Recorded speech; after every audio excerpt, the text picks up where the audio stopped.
I don't know about you, but I am so over being on my phone, on even Zoom right now as I'm recording this podcast episode. Really, in general, screens. Not only am I and you getting over it, but companies and businesses are taking notice. So, what does this mean? And I'm sorry to my introverts and even this post pandemic world. This means more events, conferences, meeting with other people in person. But after being in a pandemic and social distancing, or maybe you're an introvert, it kind of feels awkward to network. Like maybe this is what's coming up in your mind. I don't want to do small talk. Or I don't want to seem like I'm using someone. Or how do I do this thing called networking again? Well, don't worry if you need support because today I'm joined by my client, friend, and marketing strategist, Monica Schrock, to talk about how to network in this post pandemic world. So let's drop the beat. Hey, I'm Elaine Lucartas. I'm a business and career coach for women of color and allies. LA Weekly awarded me the #1 thought leader, and Apple News named me one of the top 5 business coaches. Going through an identity crisis, professionally or personally? Well, get ready to have some conscious conversations. Now grab your coffee, tea, or boba, and let's color your dreams too. Lead your legacy.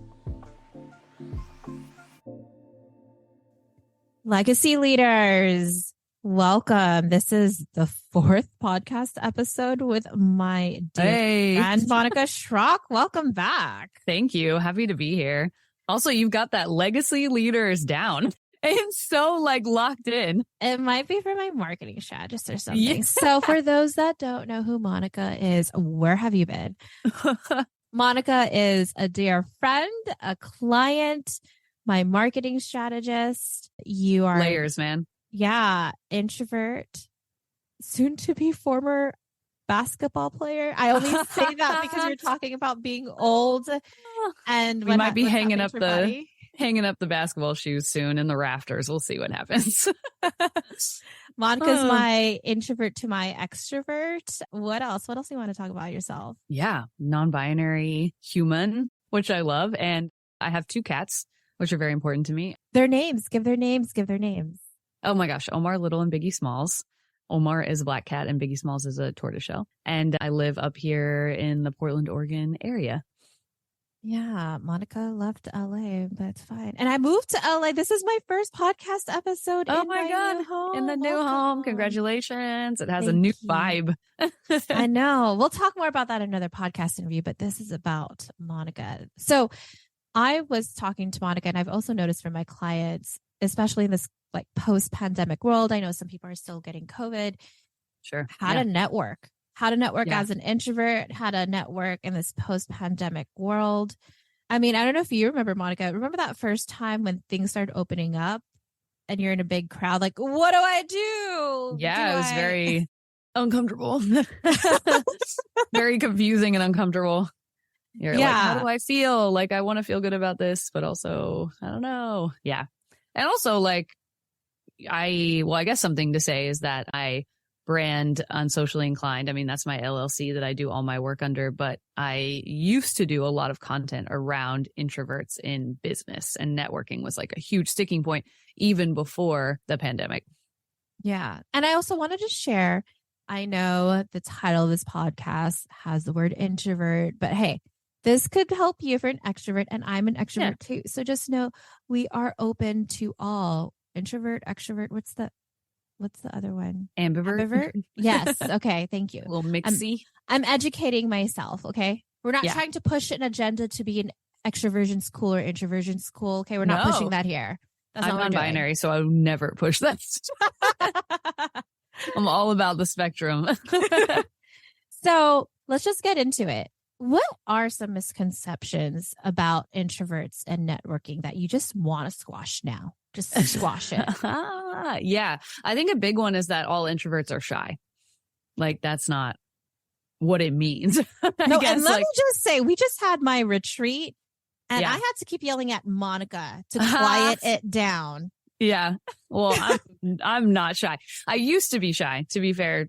to all transparency, I did when I was like a kid and a teenager. I was very shy, but I do not have social anxiety. So those are like two different things, right? And that's like another topic for another day. Yeah. So just to clarify, I do not have social anxiety, but I totally can like sympathize with that reality for sure. I know a lot of people close to me that do. But I would say a misconception about people who are introverted is that they're automatically shy or socially anxious, I guess. And really, like the purest definition, as far as like I know, is that introverts do not get energy from interacting with other people. It drains their energy. And again, black and white definition, extroverts do get energy from interacting with other people and need that. And introverts need it too. Like we can't be homebodies all the time. You know, we still are humans that like want to be in a pack of people and like be included, you know, like that meme that's always like, I want to be invited, but I don't want to go. I want to be included, but I don't want to go. You know, that like funny introvert meme. It's we still want that. Yeah. It's really funny because my partner, Albert, I mean, he is an introvert. So sometimes Albert's like, for sure. And it's funny because my fellow extroverts, if you have a partner or even a friend who's an introvert, straight up ask, you know, sometimes like as extroverts, we just want to talk because we like love you so much. We want to talk. And I noticed like Albert does like sometimes like short sentences or words. And I have to straight up ask, do you need me time right now? Yeah. You know, what's funny is it's like not always that I even want to be alone in a room.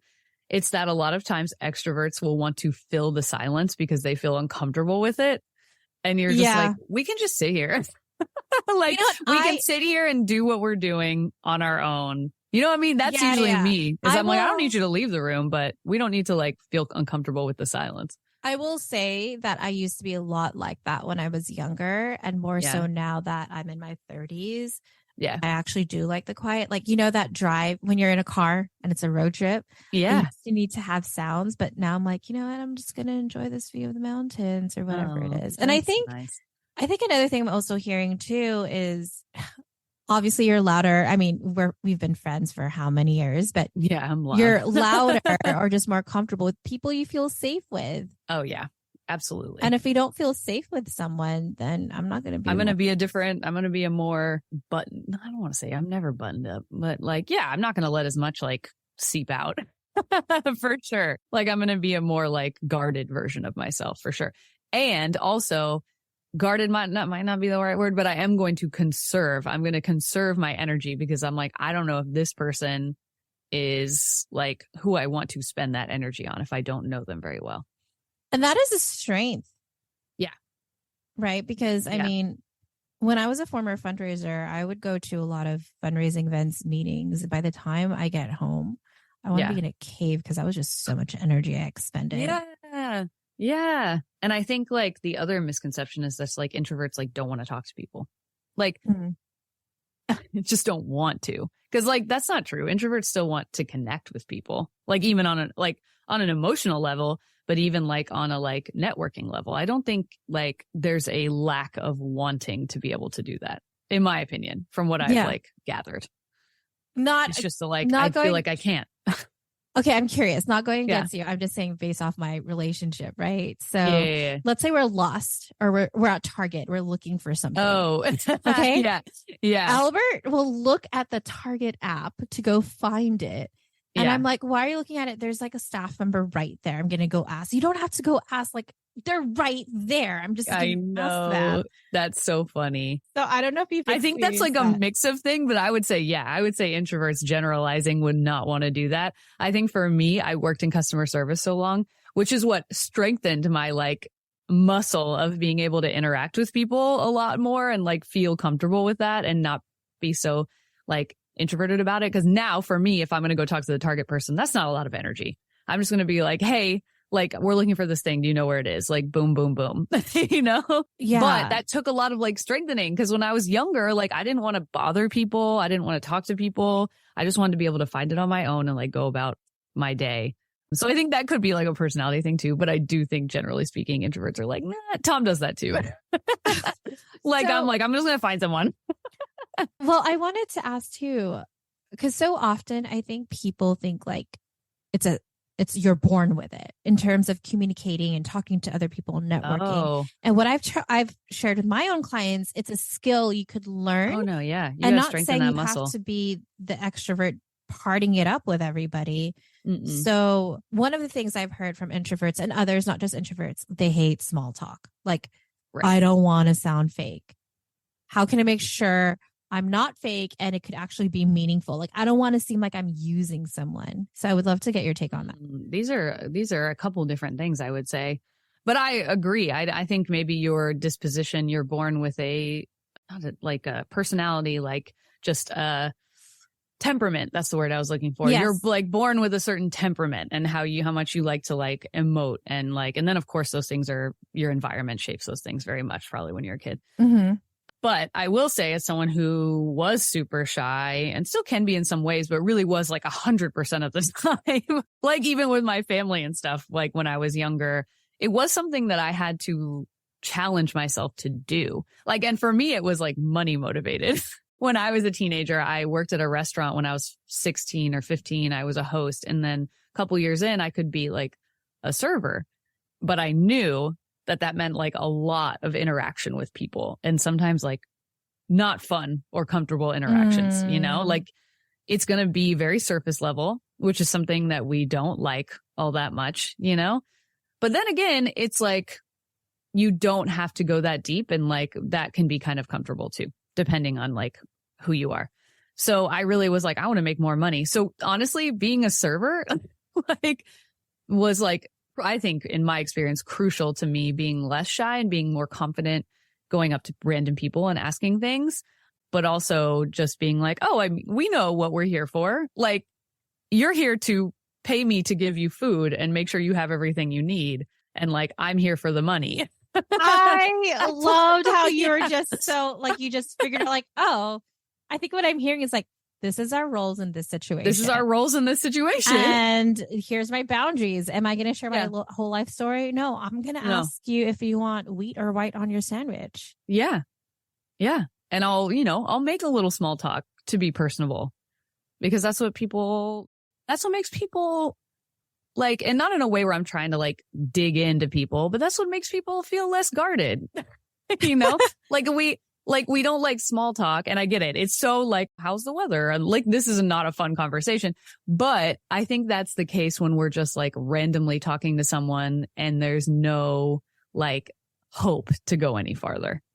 Like this is just a person that you're just coming across and you are not, this small talk is not a gateway to anything else, but in a like networking situation, I think there needs to be like a reframe around what small talk is. So let's talk about that because I mean, you're a marketing strategist. I'm a business coach. Both of us have noticed it's 2023 when we're recording this podcast that you cannot just be online. You have to go back to in person. So events, conferences, networking. What advice or tips would you have for someone who's an introvert, or maybe it's just because it's a post-pandemic world, how to start networking again? Yeah, absolutely. And I think the small talk thing, I think reframing it with this networking like lens, because that's what we're talking about. And these are the situations we'd be doing it. Like, this is more of a like, to me as an introvert and to other introverts I've helped, it's like, we have to be more strategic. We're not going to be able in this like networking situation to throw like spaghetti at the wall and see what sticks. Like, we don't have that many spaghetti noodles. We have to conserve our spaghetti noodles. Yeah. We have a couple, and that's as much as we're going to be able to throw. So, like, we need to be very... Why do I feel like this is like a Pokemon game? Do you know what I mean? Like the Pokemon balls, and I have X amount to throw and you catch only my have Pokemon. X amount of Pokemon balls. and so extroverts will have more. They're just going to have more. So but there's no right or wrong. There's no right or wrong, but there is the reality that we're not going to be able to just be like, la, la, la, to like everyone in the room. You know what I mean? Like, it's just not, we don't want to. In this case, this is a want thing too. I don't want to talk to everyone in the room. Like, I want to have my energy like not completely like depleted when I leave a room, because there's probably more stuff to do that day. And go to meetings and like so many other things to do that day. So for me, it was about being strategic. And when I like, just going back real quick to the small talk thing, like how else would we start a conversation? Like, what else are you going to do? Unless they were a speaker and you're like, I love the thing you said. and then let's talk about it.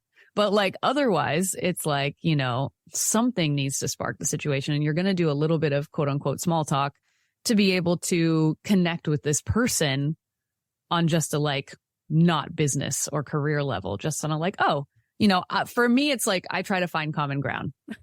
Like, yeah. At the end of the day, I think for me, common ground, like if someone has tattoos, like, and I have a lot of tattoos, you can't really tell. There's some like neck situation, but it's fun for me to be like, oh my gosh, that tattoo's super cool. Like I love, you know, and I think like it really is about being like, okay, like this is small talk to make us feel like we're connecting, to be comfortable. It's not fake, you know, because you want to get to know this person, generally speaking, because business is not transactional necessarily like anymore. Like think about even me serving tables. People who came into the restaurant all the time came back and requested me. Like at that point, that relationship is not purely transactional. You know what I mean? There was when I used to do political organizing, we always talked about how the first time a volunteer comes in is for the candidate and the second time is for you, like all the second and third and all that time. And it's interesting because I know you love sports, but what I find with people who love sports, like for example, my partner, and there's always like a bar or they have something, they're wearing a logo, and it's like, oh, sorry, guys, I don't mean to create controversy here, but it's like, oh, the Giants suck. Dodgers all the way. Do you know what I mean? Boo. Yeah.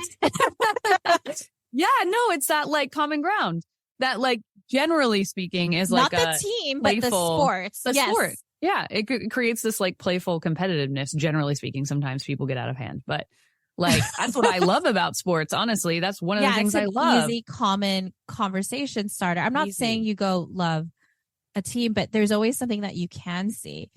And I will say, if you're comfortable sharing things about yourself, if you don't want to do small talk in the networking event in the sense that you're like, oh, the weather's really nice, like things that we, you know, like relate to small talk. I think a lot of the times you don't know if there's common ground with people just by looking at them. Like, how would you? Unless there's a tattoo situation or a really colorful hair situation in which both of us will usually compliment each other on those things. So that's like an easy in. But a lot of the times I'll just like, whatever you feel, like I always tell like clients, whatever you feel comfortable sharing with people, share it. Because at the end of the day, people want to connect, like I said. And like for me, I can't tell by looking at a person unless they have like comic book tattoos that they like that. But a lot of the times I'll just mention like, oh yeah, I read a lot of comic books. And then people will be like, oh, me too. Or, oh, I used to collect them. Or, like whatever things you feel comfortable sharing about yourself, giving a little bit of information about the things you like creates those like common grounds. And even if they don't like the same thing you do, if I'm like, oh my God, I love basketball, they're like, oh, I feel the same way about football or soccer or dancing or whatever, you know, like it just like, it's not manufactured. It's not less genuine. I mean, we do that in social settings too. Like, why would it be like fake in this setting if it's not fake in the other setting? And if all of it's fake, like, I feel like you're still you. Like, you're not being fake. You're just having to, like, you know, be strategic about how you're communicating, which is like our entire existence. Yeah. So we're just making it something else because the word networking is a part of the situation. Mm-hmm. I mean, it's just interesting, like hearing, like find that common ground. And also, to be honest, for me, I mean, yes, I'm an extrovert, but now that I'm older, I am very picky with who I talk to as opposed to when I was in my 20s. Yeah. I'm like, who has good energy? Because, you know, I'll be at conferences. You're going to tell who you want to talk to. Yeah, I'm like, okay, they're just talking way too much. And I will be transparent. I used to be the person talking to every single person at the conference. And now when I go to events and conferences and I see that person, I'm like, oh my God, they are way too much energy. Yeah. And then for me, it depends, right? Because like, even if they're way too much energy, but I can tell that they're like a connector and they do something complimentary to me, I'm like, cool. I don't have the energy to do that. So like, I'm going to Monica uses me. I'm even using as a strong Monica puts an army of extroverts to brag about them, and then Monica gets all these clients. No, but honestly, I know. That's like right. Go share. Yeah, you do that. That's a big introvert, like, you know, like strategy to me. Like I find share your secret. Because like you think, because like think about, you know, the extroverts love to do that. Think about what we just said. Like they're not doing that for me. They're doing that for them. And this happened yesterday, everyone. Yeah. Monica sent a text message to me. Do you know so-and-so? I was like, oh yeah, they scheduled a call with me and then canceled it. It wasn't a good fit. That's totally cool. And Monica is like awkwardly, oh, they just paid a session with me. And then I was like, that's great. You're probably a better fit. No, and totally. We looked at the intake form, and for what this person needs, I am a better fit. Also, but since it's being recorded, I am mad at Monica. Let's get that on the record. I'm kidding. For the record. I'm kidding. Continue. No, but that is legitimately one of my strategies. And and you can even tell someone that. You don't have to be you don't have to hide anything. I'm transparent about everything that I do. I'm like, look, I do this for people. You have clients that need this. You do this for your clients, and you need someone to refer to because your clients need this, and it's just going to make them look good, and it's going to get me work. And they want to do all that stuff anyway. And honestly, they take pride in being able to connect people together and it working out. I just want to put that out. Yeah, I do. I've never met an extrovert that's oh my God, I introduced two people. What a bummer. Never. Because that's just part of their how they operate in the world. Yeah. And it's not how I operate. And a lot of introverts. You should see the text messages between me and Monica yesterday. I was like, I'm happy money was thrown at you. I mean, you've thrown money at me too with other clients. I mean, yeah, I think it's knowing that you're not just extrovert, introvert, ambivert, but just in general, owning, okay, this is what I do. I keep getting asked about this. Who do I know? And then connecting them, and then karma happens and you'll end up getting abundance somewhere else. Exactly. And so a strategy of mine is look for the extroverts in the room. Why not? They will find the common ground in a conversation. They will find the common ground and they want to talk to you. Every extrovert loves to bring a little introvert under their wings. Y'all love it. Are you under my wing? We love it. I did put deodorant on. Don't worry. Yeah. Non-toxic. Non-toxic. So I think it's that's totally one of my strategies. And I think another one is again, being strategic with it in general. We don't have as many spaghetti noodles to throw on the wall. Pokemon balls. Legacy leader. I know what you're thinking. Elaine, you have such good stuff here. I want more. So if you want more tips and advice for your business, career, and life, sign up for my Gifts and Gifts newsletter at elainelu.com/join. That's JOIN. And here's 3 things you'll get when you join, because I'm like Santa Claus. I love giving. Number 1, funny gifts, because who doesn't love memes and pop culture references? This newsletter is so fetch. Number 2, receive actionable gifts. That's business, career, and life tips that you can start doing today. Third, the gift of me.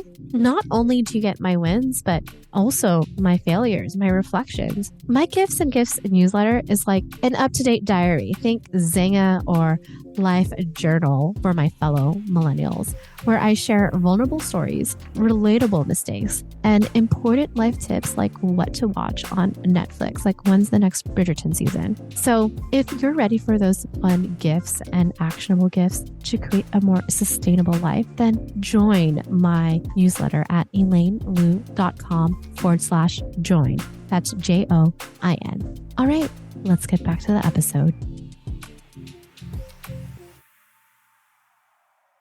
So we have to think. So if you're in a networking situation and you can look at who's going to be there beforehand, I highly recommend, because then you can kind of look at, because everyone has their their title, usually their business. You can look up people's businesses. You can do your research. I think that's a big one, is do your research if you have the resources to do it, because then you'll feel a lot more grounded in what you want to do. If there's 3 people, I always tell people make your goal to connect with 2-3 people, whatever you feel like you can do. I can do a little bit more now because I've strengthened that muscle. So I feel confident doing 5, 6, maybe even more, depending. So it's if you know that's what you got in your tank, then be strategic about it. Look at who's going to be there, who complements what you do, who could you learn from, who is someone you just want to be around their energy, maybe because they do things the way you'd like to do them, or whatever your kind of aspiration is with this, for this relationship. like do that research. And if you're at a conference or something, like we always do, because, you know, introverts, we love gathering information, but sometimes we gather too much information and don't do anything with it, which is a struggle. It can be a challenge. So I think do what you do best and gather information, whether it's beforehand or while you're there, but then make sure you take the next step and introduce yourself to them and, you know, let them know. I mean, for me, I always let them know. I let people know what like the intention is of me coming over there. I haven't met anyone that doesn't like when people are like just straightforward about why they're walking up to you.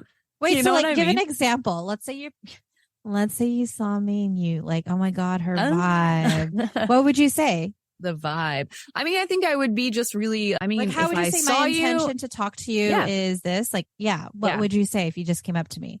If I saw you and I liked your vibe, I would be like, hey, like, love what you do and the energy with which you do it with. Dude, as an extrovert, I'm like, I am loving this person. Stroking my ego. Continue. Exactly. And I'd be like, specifically, I like that you said this. Like, you know what I mean? Like for me, when I do things, people would be like, oh my gosh, I love that you said like for introverts, or I love that you said like, you know, doing less social media or not doing all the marketing channels, like being able to like cut some things out. So it's kind of like finding that thing that you really liked about it, which you'll have something because you actually liked it. So you're not going to have to fake anything, you know? Yeah. Because you were into it. And if you feel like you need to fake it with someone, maybe they're not someone you want to be networking with at the end of the day. Yeah. And I will say, so I went to 2 LinkedIn top community events and I did do my research. I put a spreadsheet. Well, I didn't do it. I had a team member do it. Put a spreadsheet, put the website, Instagram, Facebook, and I literally looked at everyone, but I wasn't reading everyone. It was more of a vibe check. And then if they seemed really cool, who I want to connect with. But the thing is, it's not a question of how can this person help me? But to your point, what you were saying earlier, how can I even support them? Oh, 100%. Better question. Or like, oh, they also went to UC Irvine, you know, like even that commonality. Oh my God. It doesn't all have to be work. And you know, it does not all have to be work. But and honestly, networking events, I have made connections, but I've made a lot of like business connections because I'm out doing the things that I like playing basketball. People who play basketball are business owners or like, you know, doing the things in those like communities that I really like. And herein lies the rub, talking about what I do. Because introverts, bruh, y'all gotta tell people what you do. Let's go there because a lot of people struggle with self-promotion. So what tips do you have here? Let's go there. And this goes hand in hand because I didn't finish the example of telling someone like your intention. So I think this like really goes hand in hand. I apologize. In that too. I was an extrovert and just cut you off. Continue. Absolutely not. So I think also it's like you were saying, how can you help them too? And the one thing that people always need is content. So let's just put that out there right now. Look at Monica promoting themselves in this podcast episode. Everyone needs content. But even with this podcast episode as like an example, if this person has a podcast, they're looking for people to be on their podcast. Like you better believe it. Like they need content. So I think that's a huge thing to like think about if you want to be like, how can I like help them too? But at the end of the day, like if I was to walk up to someone and say what I said, like, love what you do, how you do it. I do XYZ. And I think like we could like help each other by X and X. Like I'd love for you to be a guest on my podcast. Like I absolutely I have other business coach. So if it's a business coach, I have other business coach friends and I love to come in and like help their clients with like marketing hot seats or like XYZ. And it's just like kind of giving an example of how you do work with other people, I think is a big thing. But if you're not there yet, because for me, I'm very confident in just telling people just from like historical context of how it's gone for me. It's generally worked out. So yeah, when it comes to self-promotion for introverts, I know that can be like a sticky thing because here it is, this like, I'm being fake. I'm not being genuine. It's transactional. Like this small talk is just like surface level. And I think we really have to like challenge our relationship with those things because at the end of the day, like most of them aren't true. You know what I mean? Like, I think that's just it. Like, if we're having a conversation with someone, regardless of how deep we think we can go, and introverts, we like to go deep rather than shallow. We want to go deep with fewer people instead of shallow with a lot of people. And that's still possible, which is why I was talking about being strategic about meeting 3 people in an event. Even if you don't know beforehand, being like, I want to have a little bit deeper conversation with 3 people at this function. That's why I think that's important, is because we connect on a deeper level, and having surface level conversations does not give us energy and does not make us feel fulfilled in the conversation or in the beginning of the relationship, right? Like for me, a lot of the times I can tell when shit's just surface level and I just want to fucking bounce because I'm not interested in having a surface level conversation with a person generally that I'm never going to see again. And I think that's like the definition of why we don't like small talk, right? It's not the like, oh, we're going to like share a few common sentences before getting into some business stuff. I think that's normal and something people want to do. You know, you don't want to be like, hey, like, my name's Monica. I do this and I want to connect with you because of this. Maybe some people might do that to you. I actually don't mind it. I'm like, thank God, because I don't want to waste my time. Like, you know, so I think it really depends on the personality. I don't recommend going with that strategy because I don't think a lot of people do like that. I just like to be I think I'm like one of the few that do like that. But I think with the self-promotion thing, it's like, okay, commerce is something we all participate in. Like, I'm going to say capitalism, unfortunately, but like, even if we were to like dismantle the system of capitalism before, there's still commerce that happens. There's still services and goods that we're trading, selling to survive. So I think at its very core, like, we do this, you know what I mean? Like, this is what we do. This is not abnormal. It is something that I think some people enjoy more than others. But if we're going to be introverts in an entrepreneurial space and we're the ones that have to market ourselves and get all our clients or sell all our goods and do these other things, it's a muscle that needs to be strengthened and something that eventually just can't be an excuse. You know what I mean? It's a skill. So I was watching a documentary on Netflix. It was like multi-documentary, but it was about Bill Gates. Yeah. And he is an introvert, right? Oh, yeah. But that man had to network. There's no way he didn't. Yeah. So I don't know if you know this, but so he's from the Pacific Northwest too. Yes. And his parents were really into philanthropy. And his parents knew that he just wanted to stay in his room, read books, basically. Bill Gates created, but he would just read books and to make him get out, they would make their son or Bill go out and he would be the greeter at these philanthropic events. Bruh, so that's like huge. Yeah. So that forced him as a teenager to socialize. Yeah. But I'm sharing that like with even your example of being a waitress, like it is a skill you can learn. Yeah. It's like basketball. It's like yoga. It's like Muay Thai. You continue learning it as a muscle. But I think what I'm also hearing as a strength as an introvert, you create that as a muscle, but you still pick and choose who you want to connect with. You do not have to be an extrovert and talk to everybody. No, not at all. That's totally 100%. It's like, and it is one of those things where like, if you're choosing to have your own business, who else is advocating for your business in the beginning other than you? Like, no one. Yeah. The answer to that question is no one. Like, because if you're not telling people what you're doing, it's impossible for other people to say your name in the rooms that you're not in, to advocate for your business, to just tell other people that you exist and you can help them. If you haven't told them first, it's not possible. Like, there's no chicken or the egg. You got to tell people and self-promote what you do first. And what I do sometimes too, when I meet someone, they're really cool, but I know that I can't support them, but I met someone else who might be able to, or they could get clients from like, hey, you guys should meet. Like, I was at the podcast conference. So you're a connector. Yes, I'm the extrovert or connector. I met a woman who is a swinger. She has a swinger podcast. And then my other friend has a sexology podcast. And I was like, you both need to connect. Like, I don't have a sex podcast. And they just hit it off. Amazing. Yeah. And that's like a skill. That's a learned skill too, that like introverts can do as well, where it's like seeing those connections, and that is value. Mm-hmm. Like, it's value for me that I'm friends with extroverted connectors, because like, I don't have to promote myself as much because they do it a little bit more for me. But it's not like I'm not doing anything for them on the other end. You know what I mean? Like, whether I'm doing that with my time or supporting them with my skill, or like doing the same. Because if I, randomly meet people, I'm going to but I think at the end of the day, like extroverts like doing that more. So I've never been in a situation where someone's been like, oh, you're not doing this as much for me, because I think we know like our roles.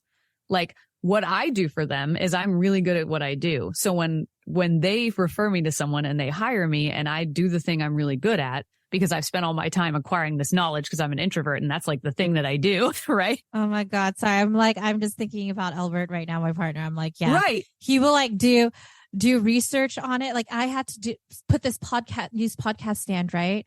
I'm like, oh, I'm going to go like YouTube. Is like YouTube. The instruction manual is here. I'm like, why am I going to look at an instruction manual when YouTube could show it to me in 15 seconds? Oh yeah. I definitely look at YouTube too. That just saves me time. But no, it's like, that's like a very introverted quality, right? And sometimes, again, we're too much information, like overload and like kind of freeze a little bit and don't use it. But like, for instance, I just was working for an NBA team for a year doing marketing. And now that I'm back like full-time freelance, I've taken a digital marketing course that I like bought a long time ago and didn't finish, because if you're doing digital marketing, you have to update like what your knowledge and your skill set all the time.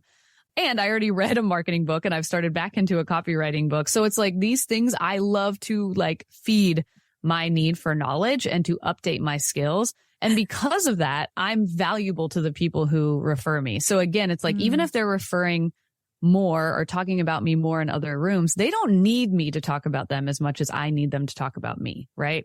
So what I do is I do my job super well and I make them look good. Like that's the value I'm also bringing on the other end, right? Is that because I can't connect with as many people, I need to make sure that I'm making a big impression on people, which Elaine, that's like a big thing for me and how I get work, like based on being on your podcast. And I've been one-off on other people's podcasts and people have found me and messaged me or booked a call because they're like, I heard you on so-and-so's podcast, right? Like the impact that we need to make in the like smaller amount of situations we get to make it is big. And like, we're totally built for it because we spent all this time. We're not jumping into a situation without having a fuck ton of information. Introverts are not doing that. Like, I guarantee you know enough to go sell your skills right now. You know enough. I don't even have to meet you. And I know you know enough. You probably know too much like at this point. Oh my God. You're bringing so much clarity into my own relationship. Right? No, like he does so much. I mean, he's an accountant. He has a CPA and they have to like constantly update their skills. Yeah. He gets really obsessed. Like, learning. Oh yeah, absolutely. I love it. I would just learn all the time if I could. Like I have 15 years experience marketing and copywriting. And sometimes I'm like, oh, like I love learning, but I'm like, oh my God, like, do I have enough knowledge for this? And then I'm like, oh my gosh, like you have plenty of knowledge for this. You just need to like, go out there and apply some. And in terms of advocating for themselves, Monica, like a month ago, was like, I think you should have me as a segment in your podcast. Every month. I'm like, I think I should be a monthly podcast. And I'm like, fine, Monica. But it works out not just because Monica is like my marketing strategist, but I'm being straight up honest. Monica's also a client. So I know they could give their perspective. So there, again, mutually beneficial. Like, I'm not like, you should have me on my podcast. We're not using each other. Yeah. Go ahead, Monica. But then it goes back to that skill thing, right? Like I would say, maybe I'm wrong, that you're excited to bring me into your stuff because I'm really good at what I do. Like you wouldn't hire me if I wasn't good at what I do. And you wouldn't trust me to do marketing hot seats or come to retreats to teach your clients if I wasn't good at what I do. You know what I mean? So it's like the value. Look at that self-promotion recorded. Clearly, I have no qualms with that at all anymore in my life. But it's true. Like that's the value I'm bringing, is that it brings value to your clients, which brings value to you as well. Mm-hmm. It's like thinking about it in these like not so linear ways, like thinking about how the like ecosystem works, how the web is weaved, because nothing about life is linear really, except for like a road that we paved. That we drive our cars on. Those aren't even linear sometimes. So what is one tip that you would give as we end this podcast episode? Yeah. So I'm going to go back to self-promotion because I think this is like if you aren't willing to tell people what you do, none of this other stuff matters, right? So this is like the big one. And I think a big tip is creating, I think elevator pitch seems overwhelming to people. Also, it's very abstract. Yes, it's less than like 60 seconds, but a lot of times we're not even in an elevator for that long. So I don't even know if that even works anymore. I digress. So like, I think a tip for me is like, come up with one line that explains what you do and who you do it for. How long is the one line? Because the one line could be 2 minutes. So like a minute. Yeah, I mean, make not it short. even less, like one line or maybe 2 lines max. That is like less than 30 seconds.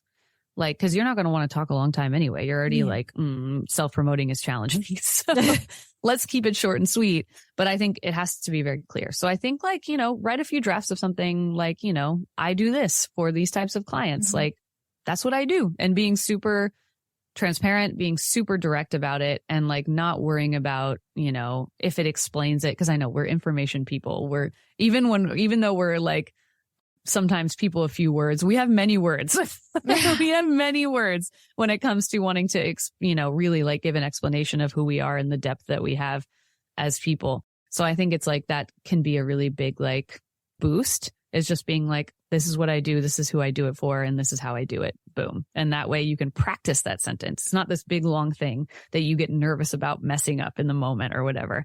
It's just like 1.5 to 2 sentences. And it's just like, cool. At least people know what I do at the very bare minimum. Short and sweet. And obviously everybody has fallen in love with you.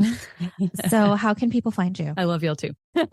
You can find me on my website, which I just updated, which is very exciting. It is monicaschrock.com. You can also find me on Instagram at moneyschrock, which I'm sure will be in the show notes. So I think it's going to be down there. And yeah, I'm on LinkedIn too, if you want to connect with me there. Yeah. And since this is a mutually beneficial podcast episode, if you want to work with both me and Monica, so Monica comes in, does marketing mental health sessions. Monica is not a therapist or certified mental therapist. Monica just holds space. And then I do business strategy and career strategy. So we have my mastermind if you want to be a part of. Yeah. Monica, what friend promotion do you want to provide for people interested in working with me? Yeah. And I think it's fun, the mental health, like part of because we talk about what things we struggle with, like with mental health wise and how that impedes on our marketing. Cause that's a huge thing. So I think that's just like, put that in a like tiny little, neat little box. But as far as friend promotion, I think fellow introverts out there listening, I've never not said this about you, Elaine, when I talk about hiring you, is that you never like push me or try to force me to do things that are out of my comfort zone as the person I am. Like we obviously have to get a little uncomfortable and like do things. But if I've been like, oh, I don't feel comfortable doing that, you're like, okay, let's pivot. Let's try something else. Like it's always like honoring who you are. So I think that's always what I've loved about you as a coach. And by the way, Elaine's been my only business coach and first started working with her in 2018. Thank you.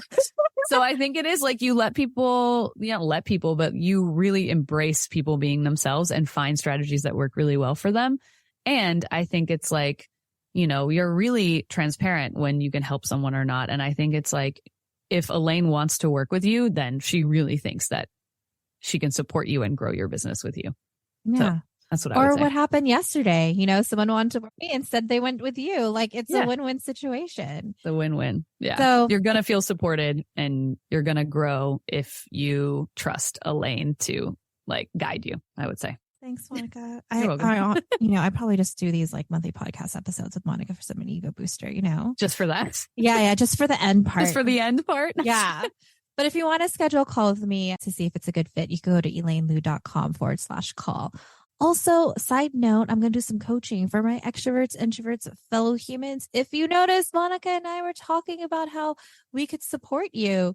So if you didn't feel like this was nasty and like just salesy and sticky, like you could do it too. It's just an invitation, people. Yeah. You're not forcing anyone to do anything. You can also say no. Like you don't have to do anything. And if someone says no, that's great. They're being transparent with you. Monica, thanks for your time.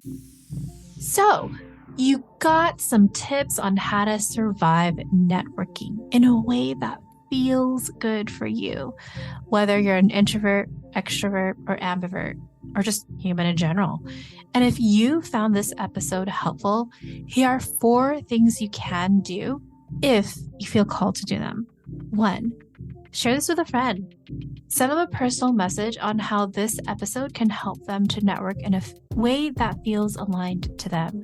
2, don't forget to hit that follow and subscribe button. When you hit that button, it lets the interwebs know how important this podcast is to women of color and allies like you. 3rd, if you feel called to do so, leave a 5-star rating and review for the Color Your Dreams podcast, so more women of color and allies can create a sustainable life outside of their work. I created the Color Your Dreams podcast as a free resource for fellow women of color because contribution is one of my top values.